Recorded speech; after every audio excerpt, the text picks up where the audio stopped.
Hi అండి, tea mixer ఎలా కలుపుకుందాం ఇప్పుడు చూద్దాం. 250 గ్రామ్స్ టీ పౌడర్కి 5 గ్రామ్స్ అశ్వగంధ పౌడర్ కలుపుకుంటున్నాం. అశ్వగంధ పౌడర్ ఎందుకు కలుపుకుంటున్నాం అంటే ఇది మన ఆరోగ్యం కోసం కలుపుకుంటున్నాం. తర్వాత టీ మసాలా కలుపుకుంటున్నాం. టీ మసాలా ఎందుకు కలుపుకుంటున్నాం అంటే ఇది కొంచెం ఘాటుగా ఉంటుంది, టేస్టీగా ఉంటుంది. దీని అంతటిని ఒక స్టీల్ జార్లో వేసుకుంటున్నాము. చూడండి, ఇప్పుడు టీ మసాలా వేసుకుంటున్నాము. చూడండి,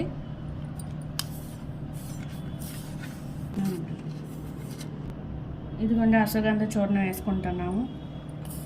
దీన్ని బాగా మిక్స్ చేసుకోవాలి.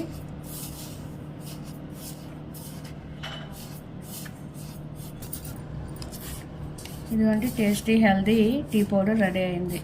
టీ మసాలా వేయడం వల్ల కొంచెం ఘాటుగా ఉంటుంది, టేస్టీగా ఉంటుందండి. అందుకని టీ మసాలా వేసుకున్నాము.